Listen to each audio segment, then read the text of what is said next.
Siguro, sa mga kapatid natin sa media na ginawa natin yung kay Johnny. At si Director naman, alam kong may meeting pa siya, kaya ulit na naman siya. Ayaw ko naman magkaroon tayo ng utang sa kanya. At siguro, ayaw na natin, kaya napakawalan na natin siya. At isa sa mga araw nito darating, babalik at babalik sila dito. Lalo na sa December 18. Dahil, napilitan kaming magtakda ng Christmas party. Libre naman ang tubig. Nandiyan na sa swimming pool. All around. Libre naman ang pwesto. At bakit kakabahan ka? Meron kandidato sa tabi. Ibang kandidato ito eh. Sa halip na ako magpapakagay pa ng gasolina nito. Hindi tayo dapat kabahan tayo. Magdodonate naman ng bigas. Problema yun. Gusto mo, dumit nga, kailangan niyo pa ng bigas. Kaya gusto ko lang kayo. Alam mo, kinakabahan ako sa bigas na yan. Diyan ako binasok ng mga tulisan eh. Naman dyan may tatanong lang ako. Doon sa mga areas na yung island break, ang lalawak ng mga U-turn, di ba? Yung mga bakante doon. Kaya mo nag-propose ako niyan. Total may libre namang seats. Di ba namimigay yung Quezon City? Bakit yan hindi linisin? Taniman mo ng kamatis, taniman mo ng talong, food production, open. Taniman mo ng malunggay, open kung sino kukuha dyan. Taniman mo ng kamote. Kaysa nakatiwang mo yan. At di ba yung tama ka, Director. Tama ka, Director eh. Pag yan kapag binasa may programa na doon na yan. That's why si Joy Belmonte, kinupi yung programa namin. I don't know in the last election, but may food production, kasi meron iba yung sincere ka magtrabaho, iba yung propaganda eh.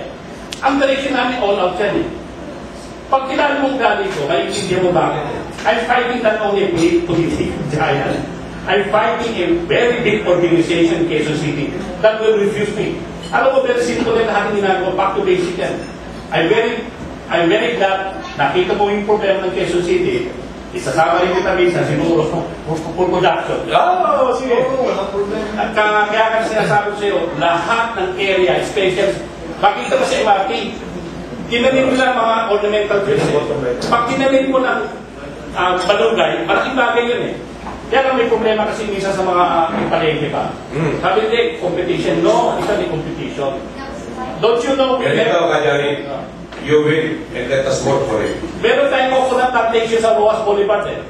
Did you ever think kung sino kumukuha ng coconut yung buko dyan?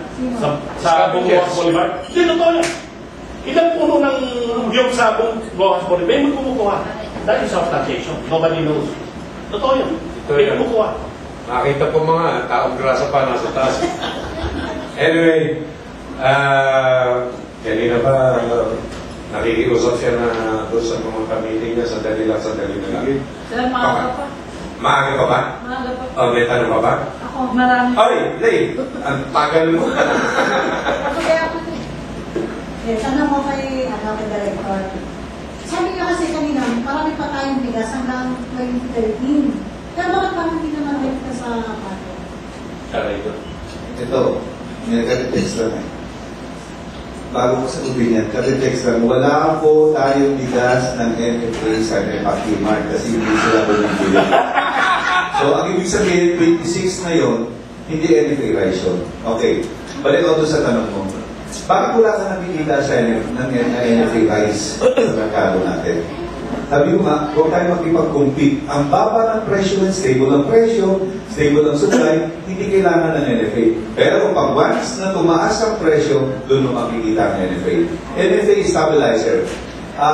Ito po yung, para malaman po ninyo, pag sa procurement po natin, pag sa ex-farm o sa magsasaka, yun po tinatawag natin price push mechanism. Price push mechanism kasi pag bumaba ang presyo doon sa support price natin na 17 at naging 15 yan, papasok ang NFA mamimili, mapipilitan na yun yung mga traders na itaas ang presyo doon sa support price natin kung mas mataas pa sa support price. Yun tinatawag na price push mechanism. Pagdating sa consumer, meron tayong price pull mechanism. Pag ang presyo doon sa ating commercial at the same as ordinary rice na NFA ay nagiging 40, 50 tulad na nangyari in 2008, makipag-compete sa inyo, we will flood the market just to bring down the price. Pero sa ngayon, stable ang price, stable ang supply, leave it to the traders and the commercial. Kasi nakikita naman natin na hindi pa kailangan sa ngayon. Why waste your resources doon sa hindi naman nangangailangan? Kasi pag waste mo resources, baka yung binibenta na NFA, yung gagawin na ng commercial, hindi science. Pabayaan na muna natin sa commercial. So, okay pa po sa akin yung nasa 42, yung medyo maganda bigas na yun. Yung ordinary rice na 32, merong 29, 28. Ano yun? Nakikita natin sa ating mga, sa monitoring namin, 28, 29, 30, 31, 32. Huwag ka na maghangat pag hinangad mo naman yung premium or quality. Ayan, 42, 35, 48, 45, yun po yun, yung mga premium rice. Pero mind you, no, yung ating sinasabi na pag nireprocess nila yung bigas, may mga teknolohiya ngayon. I-separate yung durog at saka sa buo. Ang mga buo, wiwisikan, itinatawag natin mist polish, ilalabas din na ngayon, dinorado. Yun, makikita natin, yan po, 50, 45, yan po yung ating tinatawag na premium price. Kasi dumaan naman sa proseso. Okay. So sir, sabi niyo, stabilize yung ating mga bigas ngayon. At NFA ay stabilizer, di ba? Kasi nasa tama lang level yung mga presyo ng bigas ngayon. So ngayon din, step mo tayo, ano po ginagawa natin sa mga bigas? Ang bigas po naman natin, may tinatawag tayo ng management program. Kung sa bodega yan, naka-impact yun, yung tinatawag natin ng buffer stock inventory natin, hindi natin pwede yung dahil porque kailangan natin distribute natin. Siguro nakikita natin yung sa Metro Manila. But in other areas, island provinces, continuous yung ating distribution. Nagbibenta ko ng NFA.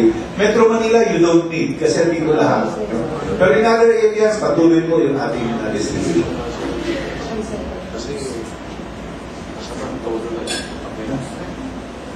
Okay, meron pa?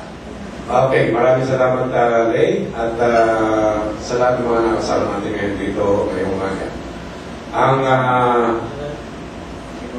mga expected guests natin ay nag-text na humihingi ng paumanhin dahil sa mga kagilalas na dahilan. Saka ko na yung bubulgar yun. Maraming salamat sa inyo lahat at ganito, Rex, maraming salamat sa usual support. At kay Kajani, maraming salamat. Maraming salamat sa inyo lahat. At dito po natatapos ang ating ProMedia News Forum. Please remember the date, December 8, Ma'am Jani. Nandito ako araw-araw. Pinasa. Ay, yung mga kulog sa ProMedia News Forum natin. Oh, nalimutan nyo? Okay. Sir, wala po ako last week. Kaya ngayon meron. Bukas pala. Thursday. Meron mong party work sa mga kasama sa Okay. Sir Johnny, hanggang saan at hanggang kailan po balak nung ipagpatuloy ang laban? Parang wala namang nakikinig, parang wala namang nakikisa, sabi mo nga sa mainstream. So hanggang saan ang tinamo nyo ang asupin sa laban? Right now, this is my fourth year of policy. Senior citizen na ako eh. Diba? Ako naman, alam mo hindi yung problema ko eh. There was one upon a time. Somebody interview mo for 3 to 4 hours. Awan ng Diyos, hindi lumabas. Pero hindi ako nagalit. No comment ako dyan. Pero ako ako personally, na-convince ko yung tao. Yan ang sinasabi ko, nung araw wala nakakalaman sa asabi sa Quezon City. When they started to talk about it, siyempre, namumunat yung mata. Katulad ko natin ngayon dito, namumunat ko kayo. Never stop. Economic never stop. Kasi, may Diyos eh. Believe me, ako mismo magsasabi sa iyo, 100% ay balik yan. Sinabi ko kay Herbert yan eh, di nyo madadala lahat ang pera kinuha niyo sa taong bayan. Sinabi ko, intriga yan. Sinabi ko, Villanueva, sinabi ko tali pa during the last forum na impacting hearing ng Socialist House, nagsalita matindi. Nagdala sila ng pala ng mga squatter. Bando mo na yung mga squatter kakampi ko. Sabi ko sa lang sa party words, do something good for the people. Huwag yung parang inisip yung fundraising to. May katapusan yan.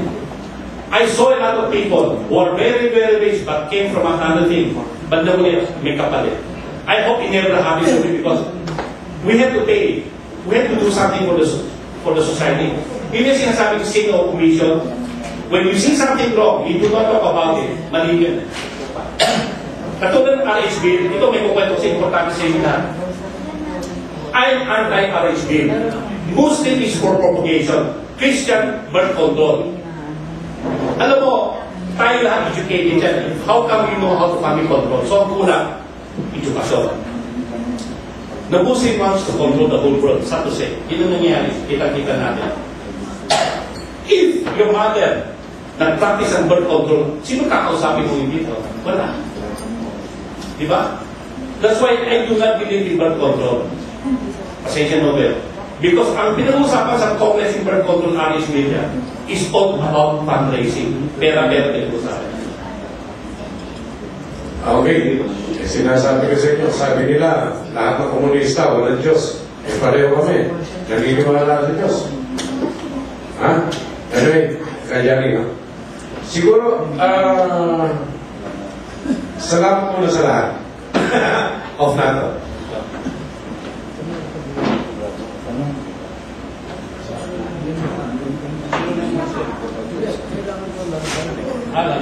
Kailangan mo magawa. Tony.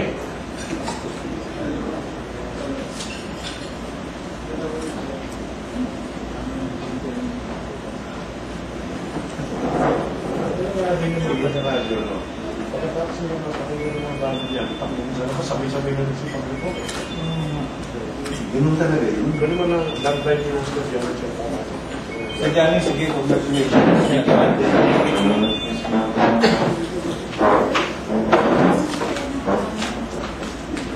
Two 216-4420.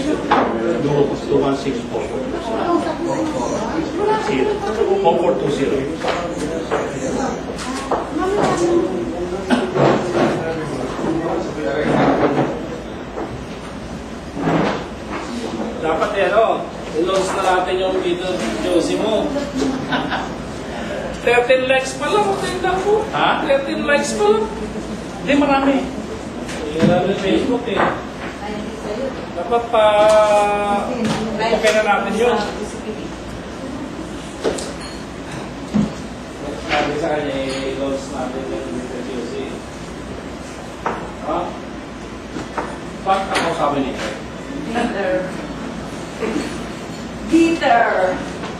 Peter Fizzy. Meron anak.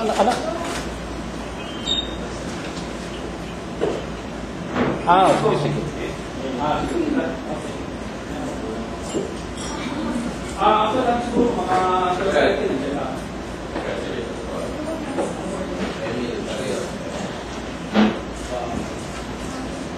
Wala ka. Wala ka. Ayaw ko kamayan. Kilala ko yung lalaki yung page. Ang pambili. Ay, wala ka? Oo.